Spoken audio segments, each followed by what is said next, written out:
chamo esse quadro, o título do quadro, o que leva, qual é o propósito da ação das mulheres indo ao sepulcro? Eu fiz um apanhado geral de documentos que podem mesmo estar centrados ali no ambiente do século I, ou quiçá iniciozinho ali, as primeiras 2, 3 décadas do século II. Olha aí as mulheres que são mencionadas: Maria Madalena, Maria mãe de Tiago, Salomé, Maria, Joana, ou simplesmente mulheres que não têm nome, não são mencionadas, mas elas fazem parte. A única mulher presente em todas as narrativas dos evangelhos é Maria Madalena. Aparece em Marcos, capítulo 16, versículo 1. Ela foi ungir o corpo com aromas. Estava com ela Maria, mãe de Tiago e Salomé. Foi visitá-lo, foi visitar o corpo, foi visitar o sepulcro. Maria Madalena aparece em Mateus e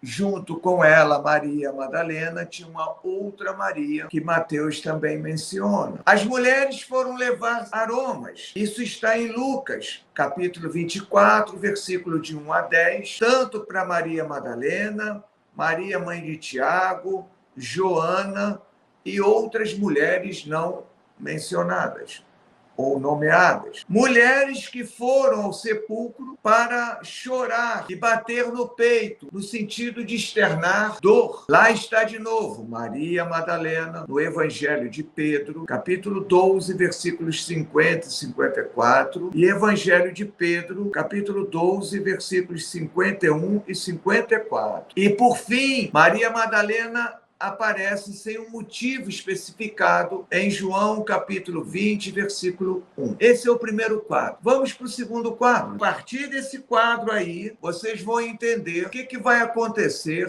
com Maria Madalena. Jesus está vivo. Quem foram aquelas pessoas que viram em primeiro lugar e testemunharam a ressurreição de Jesus? No Evangelho de Mateus, nós encontramos Maria Madalena e uma outra mulher chamada Maria. Elas veem o Jesus vivo, veem Jesus ressuscitado. Em Lucas, a ideia de um Jesus vivo, ressuscitado, só irá aparecer para Cleófas e a sua companheira de viagem, lá no capítulo 24, versículo 31. E também Jesus vai aparecer para Pedro no capítulo 24, versículo 34. Jesus está vivo, e quem o viu em primeiro lugar, lá em 1 Coríntios, capítulo 15, versículo 5, ele apareceu em primeiro lugar a Pedro, ou a Cefas, e depois aos Dódeca, aos 12. Maria Madalena, em João, capítulo 20, versículos 14 a 17, só tem ela lá. A Epístola aos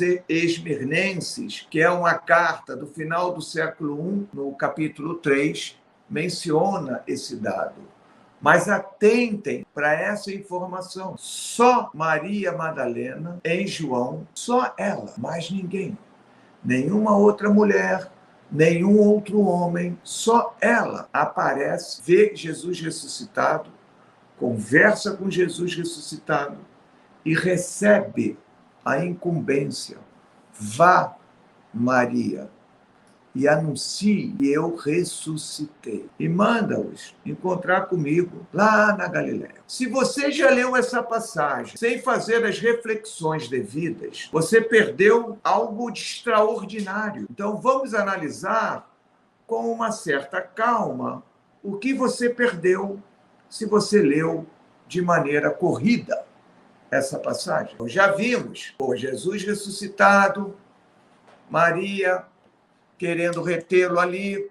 Isso é pura teologia. Estamos no campo da história. Mas, do ponto de vista histórico, o que está sendo informado? Que quem anuncia é um apóstolo, é uma apóstola. Quem vai informar que Jesus ressuscitou e está vivo é alguém que tem relevância, importância, significado para uma dada comunidade. Esse dado, no Evangelho de João, é comumente lido, pensado, assumido, como sendo ali a segunda edição do Evangelho, com essa riqueza de detalhes.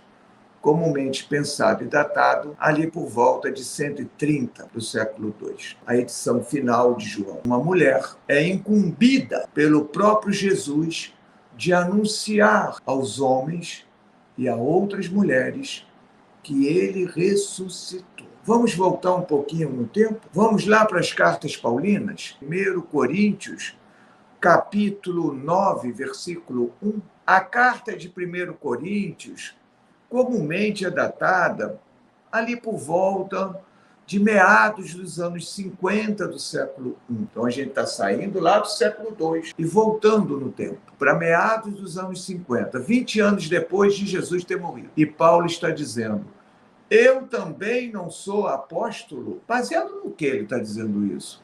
Eu também não vi o Cristo ressuscitado? Então, olha o critério para ser apóstolo em Paulo. Ver o Cristo ressuscitado. Nessa carta, ele vai reafirmar isso, lá no capítulo 15. Ele diz que Jesus apareceu a Cefas, depois aos 12, depois a 500, depois a Tiago e a mim. O que ele está dizendo em meados dos anos 50 do século I? Que para poder falar, para ter autoridade, para anunciar Jesus, você precisa ter visto, ter vivido uma experiência real com Jesus ressuscitado. É mais ou menos a pergunta, lá em Atos dos Apóstolos, que Filipe fez ao eunuco, que carregava o rolo da Torá, e ele pergunta, você quando lê, entende o que tu lê? Vocês estão entendendo o que eu estou dizendo? Quem anuncia Jesus é quem, segundo Paulo, viu o Jesus ressuscitado.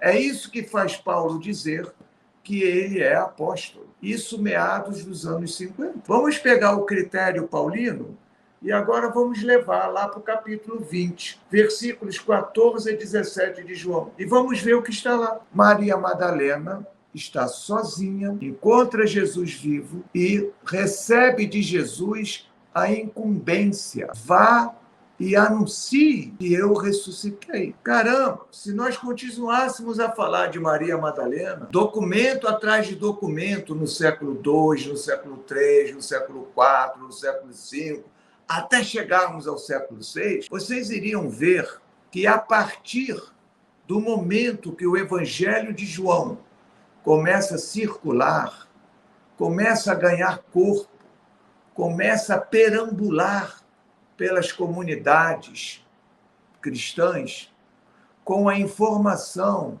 de que uma mulher, não um homem, uma mulher, não os 12, uma mulher sozinha recebeu a incumbência de Jesus para anunciar ao mundo que ele estava vivo. Isso produziu uma revolução. O fato de Maria Madalena, sozinha, ter a incumbência de anunciar, primeiro, isso abre uma série de questões. Será que as lideranças femininas na comunidade joanina tinham primazias diante das lideranças masculinas? Segundo, aquele nome que começou a aparecer em Marcos e foi ganhando força, Maria Madalena. Ela vai aparecer depois. Olha só que legal, eu até anotei aqui. Ela vai aparecer no Diálogo do Salvador, textos cristãos, Diálogo do Salvador, Pistis Sofia, Evangelho de Tomé, na segunda edição, lá em Edessa, Evangelho de Filipe e no próprio Evangelho de Maria. Ela vai andando, vai andando. Até que chega lá no final do VI século, com o Papa Gregório Magno, numa homilia que ele vai fazer, ou num sermão, sobre a Páscoa, no ano de 591. Ele vai cunhar, gravar, tatuar em Maria Madalena a ideia, que até hoje está aí, de ser uma prostituta arrependida. Ele fez uma exegese para sustentar o seu sermão. Ele vai pegar a passagem de Lucas, capítulo 7, versículo 36 a 50, onde aquela mulher anônima entra lá com um vaso de perfume e vai ungir Jesus. E Jesus vai dizer, ó, fulano, eu estive aqui, tu não me deu nada para beber, tu não me deu nada para comer, Tu não botou água nos meus pés, não teve nada disso. Essa mulher veio aqui, cara. E olha o que ela fez. Ela já está me preparando para a morte. Ela está preparando o meu corpo já. O Papa pega essa passagem do capítulo 7 de Lucas e junta com o capítulo 8 de Lucas, lá no versículo 2, dizendo que de Maria saem 7 demônios.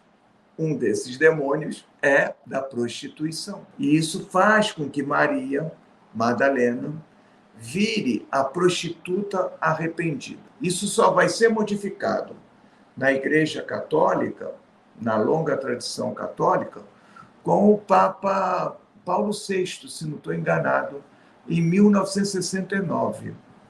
Vai se tirar a pecha de prostituta arrependida e se trabalhar a ideia de apóstola dos apóstolos. Em resumo, eu acho que Maria Madalena, ela não tem muita ancoragem histórica, mas ela serve como um baita modelo para se pensar desde o início a importância de mulheres. E o que Paulo está escrevendo ali em Romanos, capítulo 16, versículo 7, de uma mulher chamada Júnia, que foi sua companheira de prisão, ela com o marido dela. Paulo diz que ela, ou melhor, Paulo se refere a ela como uma apóstola. Veja, ele falou sem nenhum problema.